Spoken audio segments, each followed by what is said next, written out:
Welcome to The Feast Life, where we empower you, the modern homeschool mom, to create a life and homeschool you love. One founded on faith, family, freedom, and fun.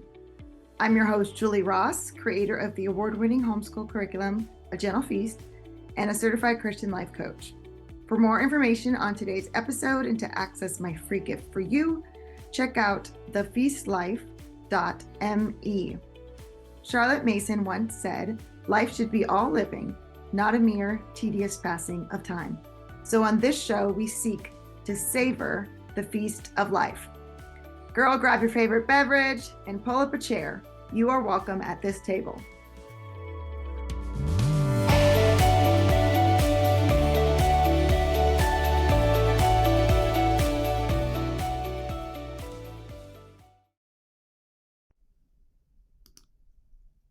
Hey, are you struggling to make math a joy instead of a chore in your homeschool? In this episode of The Feast Life, I am talking to Emily and Heather, the creators of Beauty and Truth Math, and we're going to dive in to how mathematics can be a truly life-giving subject. These creators are here to show you how math can reflect the beauty, order, and truth in God's Word. Whether you're a math phobic or math loving, this conversation will transform how you approach math in your homeschool. Let's dive in. Hey everyone, welcome to The Feast Life. I'm your host, Julie Ross, and I am here today with Heather and Emily from Beauty and Truth Math. Hey guys. Hello. So this is really exciting. This is actually the first time I've ever interviewed two people at the same time. We were wondering, we watched some of your episodes recently and we're like, has she ever done two people? No, so you guys get to be my guinea pigs. So thank you for being willing. So today we're going to be talking about a subject that often feels daunting for a lot of homeschool parents and how we can use a life-giving approach to teach math. And so before we get started, can you guys just take a second to introduce yourselves and then just tell a little bit about like your homeschool journey, and then we can dive into what y'all are doing. Sure. Emily, you want to start on this one?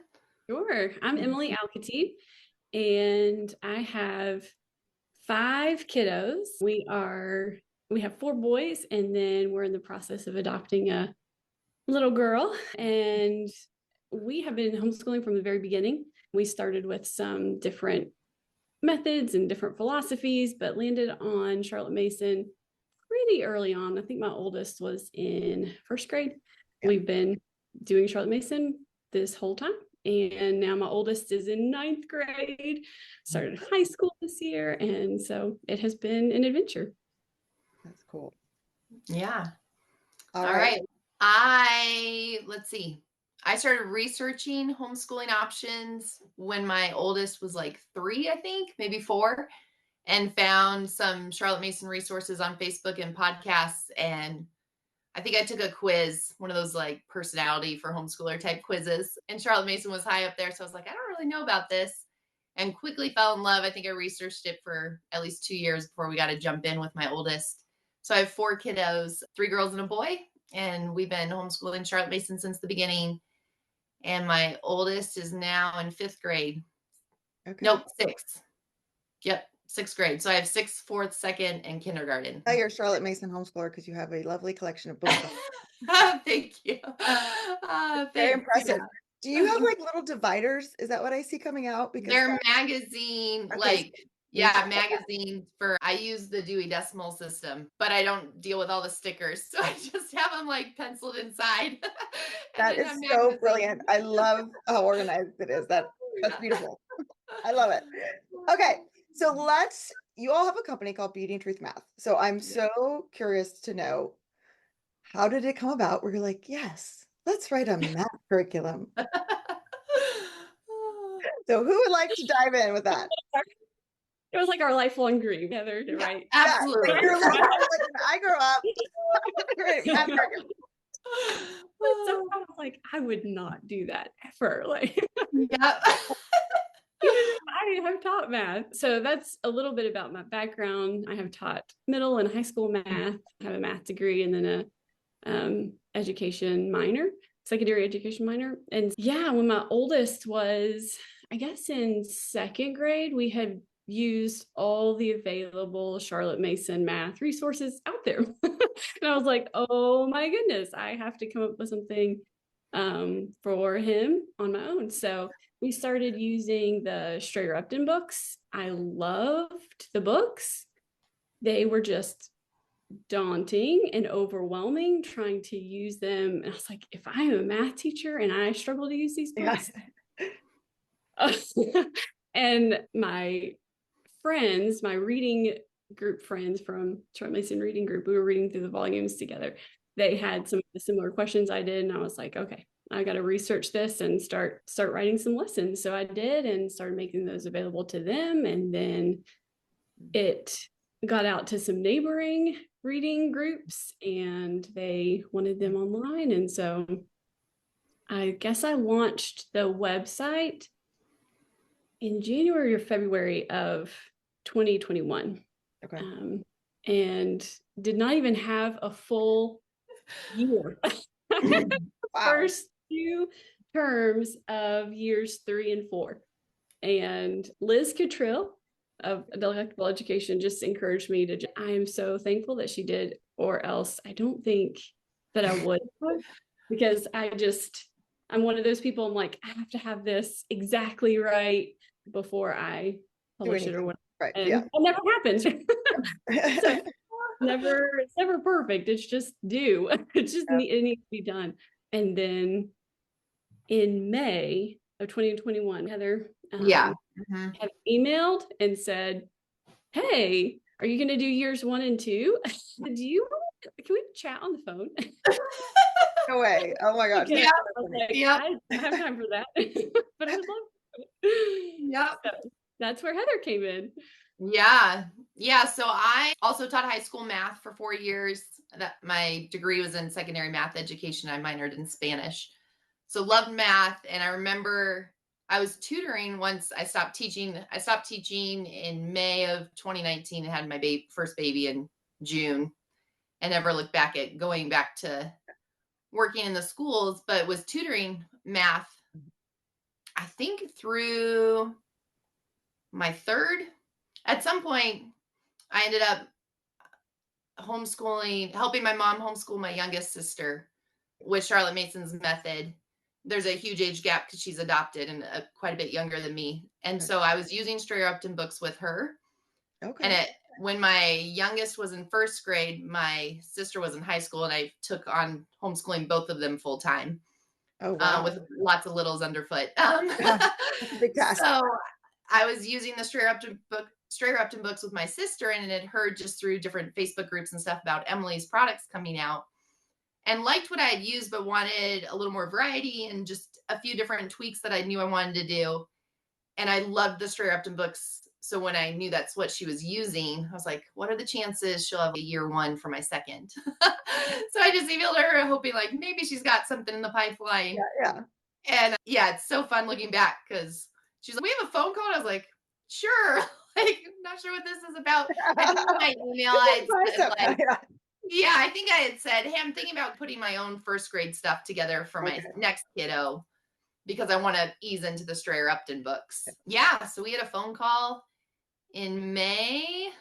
I think it might have just been on Voxer, actually. We started talking, I think it was by mid-June maybe, or mid-July, that we did the formal, make sure here's how we'll set up the business partnership if this goes well. And I started writing years 1 and 2 that year. Wrote 2 years of guides in less than a year, and we haven't looked back.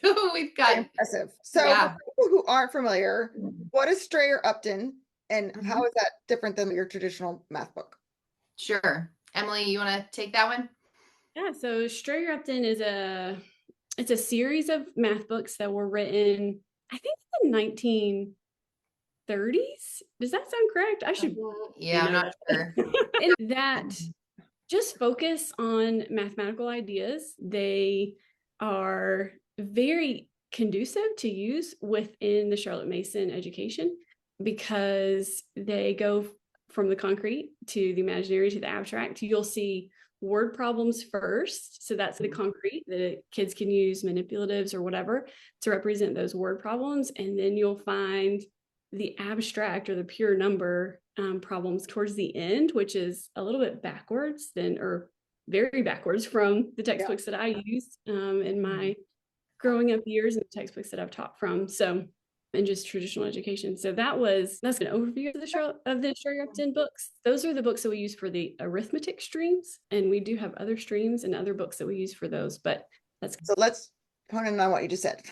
Yeah. This is another thing that is very unique to Charlotte Mason's approach to math.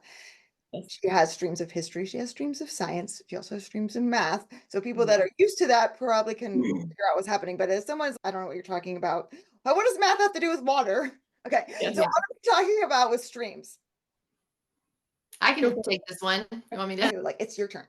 Yeah. Okay. So streams of math, what Charlotte Mason did in her schools, we went back and I have massive spreadsheets of all her programs of what she did in the math first through high school. And then we also tracked down pretty much all her book from the UK. And it's like what I did with So between the programs and then actually getting to look at her books, we can see that her books focused on arithmetic for years 1 through 4, first through fourth grade. And then in fifth grade, the students started a day of practical geometry, which is hands-on geometry exploration. It's really fun. We'll probably get to this at some point. Emily loves geometry. It is not my favorite, hasn't been my favorite, but now that my oldest is doing it, I was telling her today, I was like, I'm enjoying geometry finally. Like, it's a lot of fun. So they get to they're proving things without realizing it. It's very informal, but they get really used to the tools and they're exploring the mathematical ideas instead of just being told, here's this proof that you need to show works. So they do that one day a week, starting in fifth grade. And then in about sixth or seventh grade, they would also start a day of elementary algebra, kind of the equivalent of pre-algebra for us. Yep. And so as those streams, you've got a arithmetic stream, geometry, and algebra. As those come in, the geometry and algebra start taking over and the arithmetic decreases. Mm-hmm. So by the time students graduated high school in Charlotte Mason schools, they had done high school credit, so to speak, of algebra, geometry, and about half of algebra 2. Okay. And then also a full year of consumer math credit, but that was done over 4 years. So instead of doing a traditional algebra in freshman year, geometry sophomore year, they were doing them simultaneously, different days of the week. Yeah, I think it's brilliant for a variety of reasons, but that's the overview of why we call them streams there. Okay. So yeah, it's very similar to, you have 2 days of American history, 1 day of world history. Exactly. Yeah. So you're getting, so I want to know the why. So like you said, there's many benefits. Yeah. Why? And it's really, when you think about it, it's not that different than I was a public school teacher too. So like when I taught fifth grade, like our math book, it had some chapters on beginning algebra concepts. It had the geometry was definitely less hands-on than what this is, but it had some geometry chapters, right? It had some arithmetic chapters. So they're getting parts of it. So it's not like that foreign from what we might be used to, but especially like in high school where it's very much take this class in this grade, this class in this, that is a little different, but I think overall it's not that hard to grasp. But why did she approach it that way? What are the benefits? Emily, you want to? I like to think of it, I guess, as instead of like a fire hose or like one chapter, like you focus on geometry for one chapter and then you're done with it in fifth grade or whatever. Mm-hmm. It's more like a trickle all throughout the year. And so their brains are always thinking about it in some way, shape, or form throughout the entire year instead of just focusing in on that one subject for just a little bit of time and then not really coming back to it. Does that make sense? They can build on the skill over time. Yeah. Right. Yeah. For me, seeing with my oldest now doing all 3 streams, it provides variety. Some students really struggle with geometry and some struggle with algebra or even arithmetic. And they're able to make connections between the ideas that I think you would miss if you're just doing like a chapter of geometry in chapter 8 of your 5th grade year. And so some of it's just the beauty of, fractions on a ruler compared to fractions with arithmetic. Like they're getting different, the mathematical ideas are similar or the same, but the representation's completely different. Yeah. And so we're able to see kids make connections across the streams in a way that I think gets missed with traditional school. And then also with the streams of math, if a student is quote unquote behind grade level for arithmetic, they don't have to wait to catch up in that to necessarily start the next stream. So we've actually been able to see kids get more on if they're behind of where typical students would be expected. And there's a range there. We're not going to say you absolutely have to be right at grade level or whatever, but within a year, ideally, is where we would want students. They're able to start if you're in third grade arithmetic, but you're in fifth grade and you're trying to speed that up, you can start practical geometry and get that stream going so that you're not pacing wise behind where we would like you to be by the time you get to your freshman year of high school. So there's so much flexibility within it because it's divvied out. It's been really cool to help customers. Like, it's very customizable. Would you agree, Emily? Absolutely. Yeah. So One of my sons has go ahead. One of my sons has greatly benefited from this. He is just been diagnosed with dyslexia, and he has struggled with arithmetic, especially for years, and just even just the math facts. But where he has been able to just keep going in the geometry and the algebra, even he loves algebra. And I'm so good at. He's very confident, and he really enjoys the algebra ideas. So that hasn't held him back, the math facts or the arithmetic. So it has been beautiful. Yeah. Speaking of beautiful, so you call your math curriculum Beauty and Truth. Probably not two words most people would originally put with math if they didn't have experience growing up like me. So why do you call it Beauty and Truth, and where's the beauty and truth in it? Emily named it. I jumped in later, so I'm tossing this one back to her.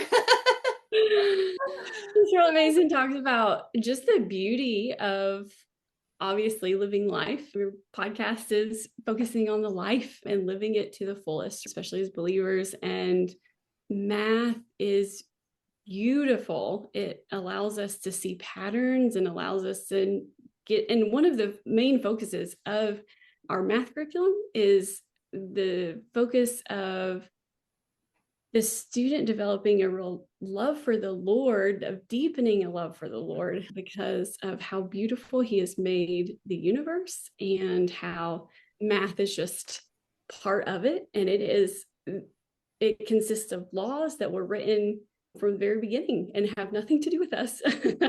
So that is where the beauty of it is, and the truth, it's always there. It never changes. And so the students can hang on to that, and that they can get to know their creator in those different ways through the beauty and the truth of math. Yeah, I love that.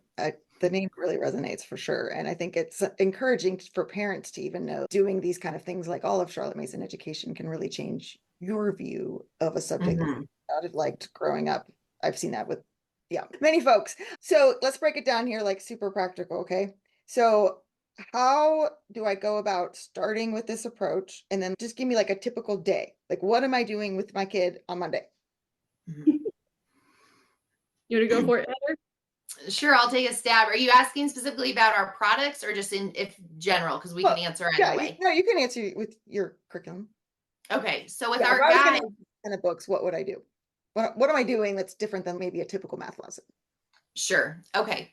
The first thing you're doing is you're not stressing about memorizing math facts. Yes, we get a lot of concerned emails about that. But in my mind, when we're approaching a lesson, it's okay, what's the big idea here? And our products are specifically teacher scripted lessons. You can literally read the lesson. We've got all the answers there for you. And then we use the Straight Upton books are a beautiful like database in my mind of math problems. So we don't have to write all those. So we're using those for students to explore the math ideas. So a typical day would be maybe briefly reviewing the previous lesson to help them make connections, reviewing, asking some questions of ideas that they'll see again in the new lesson or that might tie to it. And then it's often, okay, what happened, like giving a word problem for the younger years of what is, I don't know. I'm trying to think. I'm in second, fourth, and sixth grade right now. Something with the numbers in the thousands. Okay, write this down on your whiteboard. And if the student is conceptually struggling with the idea of carrying place value and stuff, they can use money or other representations for the place value. And then they're adding or subtracting, and they're exploring with physical manipulatives how to solve a problem. So it's very different from direct teaching of here's what you do, memorize this formula. And let's do it And 17 times so we make sure that you remember exactly the steps. yes, Yes. exactly. Yeah, which kills me when we get emails and it's a first grader who hates math or thinks they're bad at math. You're so young in your math journey. Like, what is going wrong here? The ideas are explore, and they don't have to master it right away. You can loop back and see it again. Each year in our guide specifically, Emily's done a phenomenal job of approaching fractions from different perspectives. In the like third, I guess we start in second grade, actually, second through fifth and beyond. So there's a lot of hands-on exploration. We're not trying to pressure them to memorize their math facts. They're allowed to use the tables they've created when solving problems, but through that, we do want them practicing them, mainly because it saves a lot of time, which they'll realize if they're pulling out an addition or multiplication table all the time to reference. And then the goal is that they're making connections, and if lessons are very short, they're varied and they're short. I think that's a huge piece. Like we cut off at 20 minutes through, is it third or fourth grade, Emily? Is it through third grade? Yeah. And it's only a half hour through sixth grade. Okay. So they're short. That's unusual as well. What else did we say? Conceptual, the streams. We're training them in habits is a focus much more than like math is right or wrong. And so there's an accuracy required. That's why I loved my English classes, but I knew I could never teach them. It was just like I would probably grade way easier on the kids I liked and not so much I had trouble with. So the exactness and accuracy and truthfulness of math, we try to highlight, and even pointing out throughout our guides of like scripture in Proverbs talks about equal weights and measures, and there's a justice issue behind understanding math of treating people fairly and honestly. So trying to help them see, look, you can serve people through being honest, through understanding this, being a good steward of your money. So we're trying to make connections beyond you need to pass a test, which is what I used to teach. Like my algebra too. Why do I need to know this? So you can graduate high school. And now it's so you can love the Lord and serve others. And you might never use, X squared again, but just expanding these ideas is good for your mental growth and spiritual growth. As you see, this is all truth that the Lord has ordained, and it doesn't change. No, that's beautiful. Yeah. Really great picture. Thank you for breaking it down. And I do feel like what's so wonderful about what you've all created is it's what you're doing all day long. If you're doing a Charlotte Mason education, you're doing short varied lessons, you are talking about ideas, you have different streams, and education's a science of relations, and they're connecting and you're discussing and you're talking, and the kids are moving from concrete, like where's the directions in my schoolroom, to abstract of learning the world. It's the same thing in every subject, but math is what has been like this. There's nothing out there. We don't know what to do about that. Like trying to do it on your own. Because I looked at those Strayer Upton books when I first started. I was like, whoa, nope. Yeah. So I totally feel that. So it's so great that you guys have been able to break it down. Now, what about a parent that has like multiple children? Is the parent, like you said, there's like scripted lessons. So for every age, are they reading this to them, or how does that all work? So there is a variety. The younger years, we do have scripted lessons that the teacher or the parent would read to the student. And it's not so much like you have to follow this script. It's just a conversation that you could have with your student. It's a way, we're presenting a way that the ideas can be developed. And so it does take some time. It is a little teacher intensive, especially prepping. We encourage new families to sit down with all of the things that they get when they purchase a guide and spend about an hour and a half to 2 hours just to really comb through all the things that we put together and printing things off, just to make those day-to-day lessons a little bit more smooth. So I have done multiple students at the same time because I don't want to do math all day long. And I have done different things with different kids. And it looks different even year by year and sometimes even term by term, depending on what season my students are in. So there was one, I think the first year that my youngest boy started, like his first grade year, we just got up early because he was an early riser, and we did all of his stuff, especially his math, before anybody else was even awake, before breakfast even.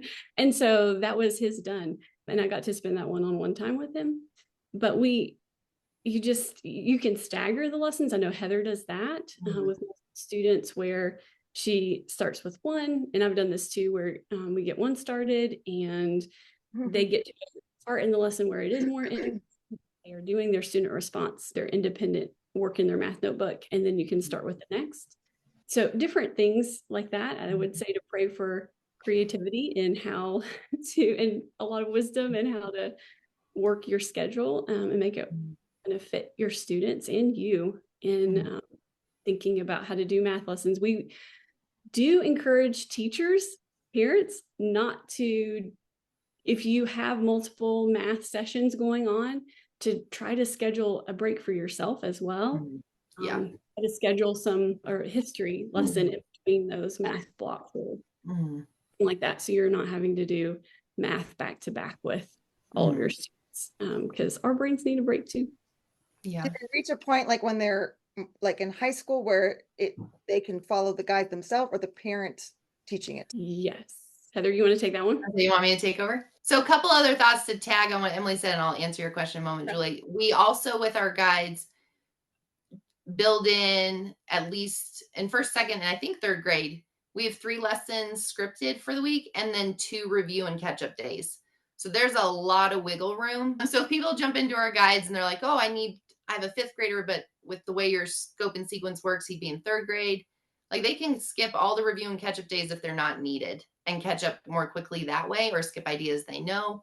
So we try, when I schedule students and stagger them, I'm trying to never teach more than 2 students new ideas. Ideally, I'm just teaching one and the other's doing more review. I got you. But then in 3rd grade on, we have a student response at the end of most of our lessons, which is where it's their narration. They're practicing what they've done. And those, we've created a new resources last summer where parents can print it and put it in the student notebook without the answers. So that is freed up some time for my lessons of, okay, here's what you need to do on your own now. Let me see it when you're done. So they don't even have to tell them what to do. It's printed out for them. And then in 6th grade with our guides, and it's flexible as to where students jump in, elementary algebra is written to the students. And then 7th grade on, we're writing completely to the students. So parents are it still requires parent involvement. You need to know how your kid's doing. We create a student guide and a teacher guide for those guides, so that we have a 1-page summary basically of what the student's learning for the parent to know. And then they have a teacher check-in at the end of pretty much every lesson. And the teacher guide specifically fleshes out a bit more of, here's what you should be looking for. Here's things to know. And then we still build in review for our high school, like our algebra. I think I have like a 3-page printout for parents of, okay, if they're struggling with this idea, here's the problems to assign. Here's a second set. So the textbooks that we use, we don't write textbooks. We write the teacher and student interaction with the ideas piece. And the textbooks are just full of mathematical ideas. So it's I've never seen anything like it. I love the way Emily created it. So it becomes more independent, but I would say you'll never be able to fully check out as a parent. Does that? Yeah. But I know a lot of parents are like, once we get past like 5th grade math, I'm out. I remember how to do it myself. I definitely wouldn't do like how to teach high school algebra to my child. So having a resource where it's okay, it's written to the child, they're going through it, but I still know, okay, this is what to look for if you're struggling with this. I mentioned this, like that's a huge blessing for sure. Because some of it's like you look at it and you're like, my kids ask me questions, I'm like, your guess is as good as mine. I have no idea. Let's go on YouTube. I have no idea how to solve this. So that's one of our big hopes too, is that as the parents go through it with the children, with the students, that they will learn, they'll be able to relearn some of the math ideas maybe in a new way than they were, they were introduced as they were going through it. Are the holidays bringing you more stress than joy? Well, you're not alone. For many homeschool moms, the holiday season can feel like a never ending list of demands, responsibilities, and difficult relationships to manage. You want to create a magical, joyful time for your family, but instead you end up feeling overwhelmed, drained, and stretched thin. Does this sound familiar? The never ending to do list, from homeschooling to holiday prep. How are you supposed to get it all done? Navigating difficult family dynamics and managing hurtful comments. Keeping your children happy and excited while trying to maintain peace at the same time. Feeling like there's just too much to do and not enough of you to go around. What if you could change all that? Imagining approaching this holiday season with a sense of calm, joy, and confidence, knowing that you can handle anything that comes your way, and creating beautiful memories can happen without stress or overwhelm. Introducing my course, The Peaceful and Joyful Holidays for Homeschool Moms. In this course, you'll discover life-changing tools and strategies that will help you move from stress and overwhelm to peace and confidence. You'll learn how to manage your emotions, strengthen your relationships, and create a joyful, meaningful holiday for your family without losing yourself in the process. If you want to learn more about this course, go to thefeastlife.me/holidays. Again, that's thefeastlife.me/holidays. I hope you can join me in this amazing course.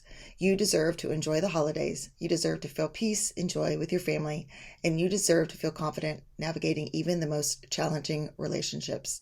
Enroll in joyful and peaceful holidays for homeschool moms today, and make this season one you've always dreamed of, one filled with love, connection, and ease. So you touched on this a little bit, but how does this approach, or your guys, or whatever you want to, however you want to land there, like help if a child is struggling? And then are there specific things that you would recommend parents do if their child is struggling? I think it's different from a traditional like school setting where as a teacher, I remember teaching like 22 kids in my class and being like, we have to move forward. We have to keep going. And so having to do lots of tutoring outside, and then the students just get more stressed when they feel behind, which is so discouraging. Like no one wants to feel behind. So I think there's a couple pieces that come to mind for me. I'd be curious to hear Emily's thoughts on this too. Of first, you can meet them where they're at. So if it doesn't do any good to jump into 7th grade curriculum, if you don't know your 5th grade arithmetic piece that's needed for that, you're just going to be lost. So math is one. We tell people sometimes who email us, if their curriculum's working for them, like you don't have to switch. Please don't, actually, because we want your kid to succeed and do well. And if they're doing great, you can throw it off really badly. Our curriculum is not for everyone. Because of the scope and sequence of ideas, eventually students all kind of meet knowing the same amount of like things. For math by, I'd say, high school, there's like a general consensus on what's needed to be known, but the way to get there is so varied. So if they're struggling, sometimes we tell customers, jump in with geometry or skip to this other mathematical idea and come back. Sometimes it's, hey, like I was emailing a customer this week whose daughter is struggling with carrying an addition. And I said, we've got a couple ways you could do it. You could spend a couple weeks. I made I don't remember how many pages it is, a packet that we give our forms 1 and 2. So years 1 through 6 arithmetic customers, of just a bunch of ideas I found when I was researching like archive math books of ideas of ways to do math. And so here's different ways to play with addition. Here's subtraction. Like it doesn't have to be from a textbook. Do 37 plus 89 and there's so many, you can draw a triangle and put numbers on the sides and add going around it. There's a bunch of ways. Go do hopscotch and have them add as they go. So giving them variety of practice, either focusing in on that or continue on, and then just I've done this with my kids of, okay, you're still not, I know you get this idea, but we're not there. So we're just at the beginning of each lesson, as long as I think we'll have time, let's do one practice problem and just see how we do. So we never want students to just stall out. Right. That's if you want to kill the joy of math. Right. Stalling out because you haven't memorized your math facts or because one idea is not clicking is a guaranteed way in my mind to enjoy math. So there's different ways you can jump to other topics or you can review differently. Yeah, those are off the top of my head. What would you say, Emily? Yeah, I think you covered it all. So okay, we get these emails a lot. Yeah, it's typical. Like, and every child develops at their different pace, but I feel like Right. it's much more adaptable than everybody in fifth grade needs to be doing this, and they need to be doing this chapter, and you have to move on Yes. whether you understand that chapter or not. And you're never going Right. to see it again this year. I will say our guides,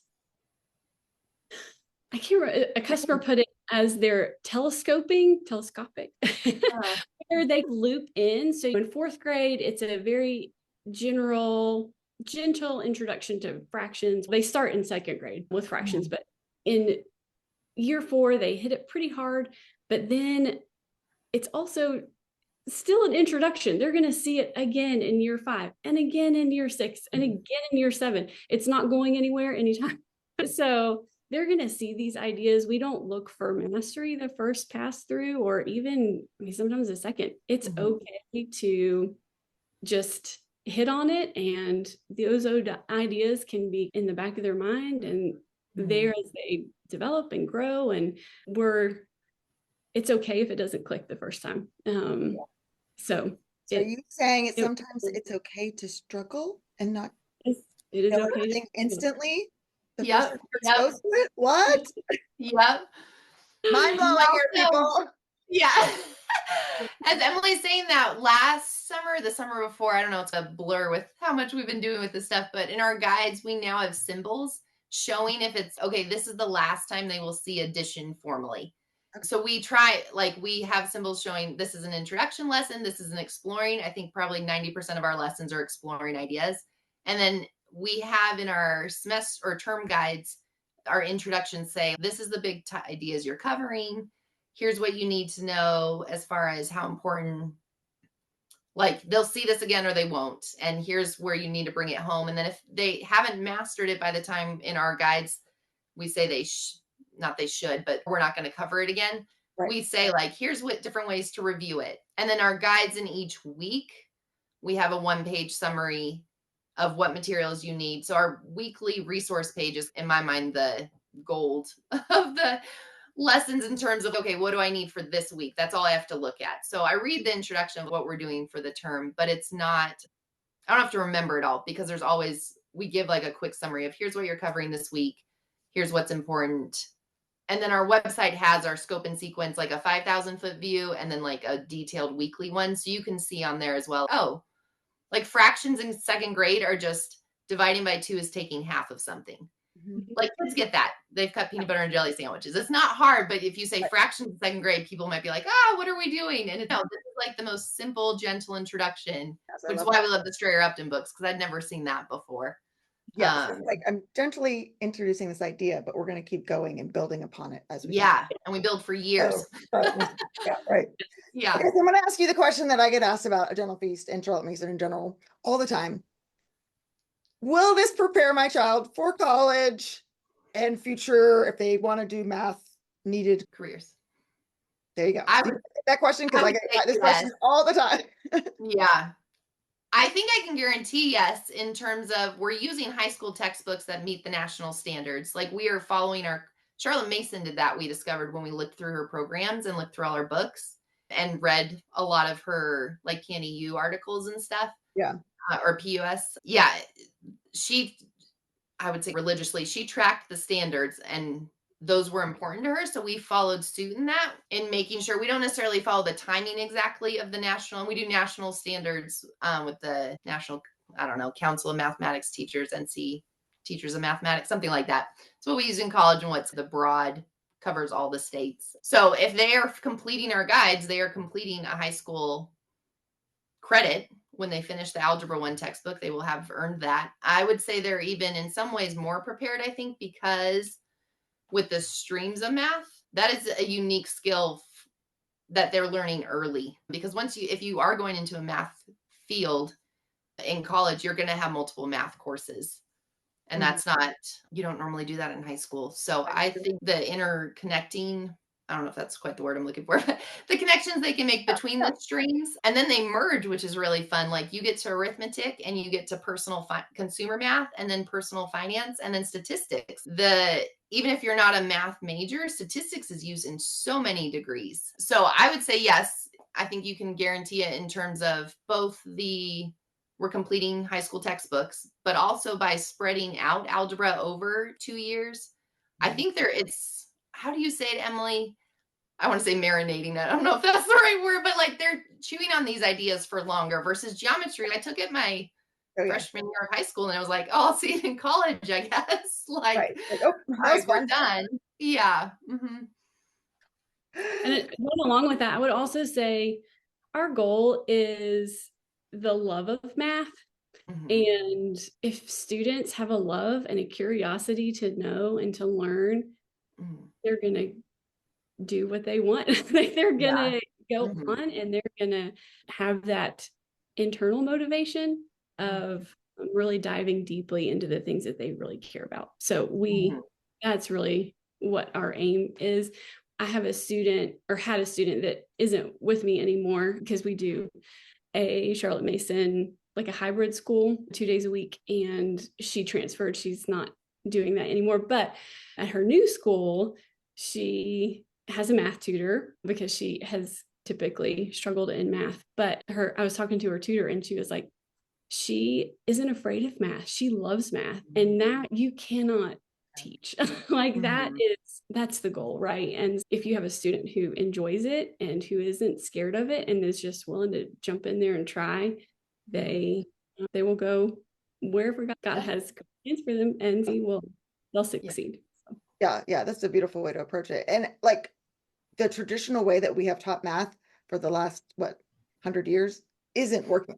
Like we can look at the test scores and go, okay, our country, our kids are not at our national standards of grade levels, and that's what we're striving for. They're not making them. So why do we feel like we need to replicate what they're doing in our house when we believe for all these other subjects, there's a better way?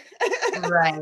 But this one, we're just going to copy exactly, and we're going to make sure we're hitting all these things that they're supposed to be at these different levels because someone else is telling us that's what we should be doing. I totally appreciate what you all say. That's a great way to view it. And I definitely see that too, because you're teaching them really like how to think conceptually about math, that motivation and that love. And that is something that we can kill out of students really easily with the whole drill method of math. Drill and kill. Drill and kill in the top down, I'm the teacher, I'll pour into you model, right? Rather than the self-education. So I love that is still all incorporated into this.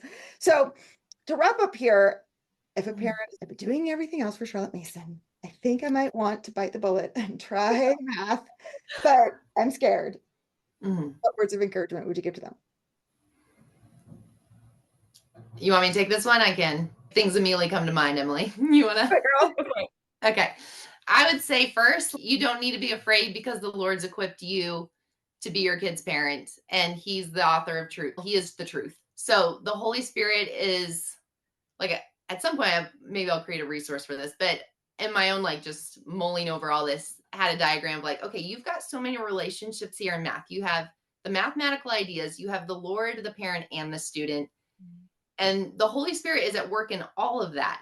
And so the parent has their relationship with math. And if they have had an awful math experience, I want parents to tell their kid, like, we're trying this because I didn't enjoy it and I want you to enjoy it. It is completely fine. And I think it's super valuable for parents to model learning new ideas again, or like Emily was saying, maybe learn as your kid, like me with history. Like I'm in 6th grade history right now. I don't remember what I learned in high school and further back, but you can go forth in confidence because the Lord is with you. And so we are happy to help. We've got, like, when people email us, and it's funny you say that because typically the email says, okay, I'm finally touching math. I've done everything else, Charlotte Mason. And I get that a lot. So you don't need to be afraid because the Lord's at work. And it's not just our guides that you need to use. We have a free resource on our website of here's what a Charlotte Mason app, like here's how to use any math book. Some will be easier than others. Okay, you don't have to switch to our product. We're not the only Charlotte Mason resource, but parents love the hand holding. Like in my mind, it's very detailed hand holding. So I would say the Lord's with you. You're uniquely equipped to teach and care for your kids. And the Holy Spirit's at work in this. There's so many resources out there. You joke about YouTube, but that's one of the first places I go. And we do it when we research too. Like, how are people teaching multiplication? And there's so many things out there. It's so fun to see. One explanation won't necessarily always work. In fact, I guarantee it won't always work. Trying to take different approaches and coming in with a desire to learn. And I just think when your kid is, you're going to hit times where your kid's exasperated and frustrated. Your relationship with your student and their relationship with the Lord, you and math, is more important than completing a math lesson. So we call them guides because we don't want it to be a legalistic, we have to check off everything. We really want it to be, use it as you need to. Yeah. And go forth with confidence, knowing the Lord's with you and there are resources out there. Ours is one of many. And then having conversations outside of math lessons when things are hard with your student is the other thing I would encourage. If your kid's exasperated or you are having a hard time of what can we do? Let's brainstorm together. You're on a team. And I think that often gets lost in the desire to make sure we meet the math standards. Does that make sense? Yeah, absolutely. And I have this conversation pretty much on a daily basis with people about just because your child is frustrated or exasperated, the words you used, doesn't mean you're not doing what you're supposed to be doing. And it doesn't mean you're doing something wrong. This is hard. Learning's Right. hard. That's Right. just a lot of kids, like this mathematical reasoning, or if they've come from just traditional math and now they're actually having to do the hard work of thinking about it. And I say that with on a textbook workbook style curriculum, and now they're having to read this hard stuff and process it and do the hard work of their self-education. They're going to push back. It's hard to do hard things. So it's, instead of getting all upset about it, go, oh, this is what's supposed to happen. Yeah. Take a big breath. This is character training. What an opportunity. Yeah. Not make it, then don't make it a power struggle. Make it like you're saying, make it like a team. I'm here to help you. We have these resources, we have these guides, and we're in this together. And we can do hard work together. Make it more of a team approach. So I love that you said that. Emily, was there anything you wanted to add in terms of getting started? I think that's great. That's all. And we answer emails all the time. So please, if you're interested in Beauty and Truth Math, reach out. We are happy to help. We love to help, and we do personalized kind of things and help get families going depending on specific to your students. So in your situation. So we love to help. Link to your website in the show notes if people want to check it out. And then there was also, like you were saying, like a free, like getting started with this approach with Charlotte Mason guide. Yeah, I'm trying to think what the tab is. A placement test or anything on there for people that are like, I don't know where to even go to start, or is it just based on here's your grade level, start here? Oh, go ahead, Emily. Sorry. No, it's fine. It's more that we send them to our website where Heather was talking about. We have a 5,000-foot view of our curriculum. And so since all math curriculums are so different, we have the parent look at that in terms of where their student was in the previous curriculum, and then place them from that particular page, and then they go to the details for a more weekly overview of where exactly in the year they would land. So parents can purchase a full year guide, or they can purchase specific terms or individual terms depending on what they need. So we try to just to make sure I'm clarifying. So if they were coming from something else, could they start in term 2? They could, absolutely. Yeah. Term 3. Great. Okay, so that is good to know, because that's not typical. Usually you have to start at the beginning of the math book. Exactly. Start the math book. Yeah. So why is that different? Why can I start in term 2 or term 3? In my mind, it's because Emily chose to sell them by terms. But we wanted the flexibility of the multiplication, division, fractions being taught in second grade together. And it's just unit fractions, but that's very unique. So frequently people jump in mid-year 2. Okay. Because, hey, even if they know some of their math facts, this is a really good way to introduce all these connected ideas together. Yeah. And then with the terms, it allows the flexibility. We don't want someone having to pay. We're trying to be budget friendly. The Strayer Upton books we use across multiple years. They're like $15. And then you can also get them as PDFs from yesterday's classics. So I'm trying to think, we use book 2 in grades 2 and 3, or book 1, sorry, in grades 2 and 3. And then book 2, we use grades 3rd through 5th, or 4th through 6. 4, 5, and 6. 4, 5, and 6. Yeah. So 3 years. And then we'll use the Strayer Upton, the 3rd book, 7th, 8th, and 9th for the arithmetic stuff. So we're trying to they can jump in midway because we're meeting them where they're at. I love that. Yeah, it's not intimidating of, oh my gosh, now we have to start all over. Like you can just jump in because it's these ideas and they're going to keep going back to them. And that's why we build in the review catch-up days, because sometimes it's like, hey, your kid missed one idea from the previous term. Just here's the pages in Strayer-Upton. Just review those, build those into review catch-up days. You don't need to start back a full 12 weeks. Yeah. No, that's so great. Thank you so much for coming on and just sharing your heart to both of our Having us. voices. And I think it really helps for people who are, this seems very intimidating. Like you make it sound very reasonable, and it makes it sound like, oh, duh, this is what I'm doing for everything else. This is so simple. I understand this approach. Like, why would I not try this? So thank you guys for all the work that you've done to make it a little more accessible. You're welcome. Thanks for having us. Yeah. Hey, thanks for listening to today's episode of The Feast Life. Let's wrap up with a few key takeaways. Number 1, math is beautiful. The beauty in truth in math aims to help students see math as a reflection of God's order and truth, moving beyond rote learning to understanding the beauty in patterns and problem solving. Number 2, Charlotte Mason had different math streams. Their curriculum incorporates streams of math subjects, which are introduced gradually and revisited, allowing for deeper connections across arithmetic, geometry, and algebra. Math should have flexible real-life application. In a Charlotte Mason approach to mathematics, lessons are short and varied, allowing students to explore math ideas without pressure to memorize immediately. Parents can pace lessons based on each child's readiness. Number 4, math is for all ages and abilities.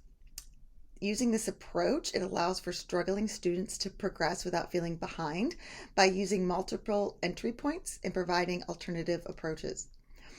The Charlotte Mason approach to mathematics does prepare a child for future success. By aligning with national standards and integrating math into a Charlotte Mason education, students gain a solid math foundation that equips them for higher education and careers, with a heart to serve others through their learning. I hope this episode has blessed you, and I hope that you can see the joy and beauty that is possible using a Charlotte Mason approach to mathematics. Thanks for listening.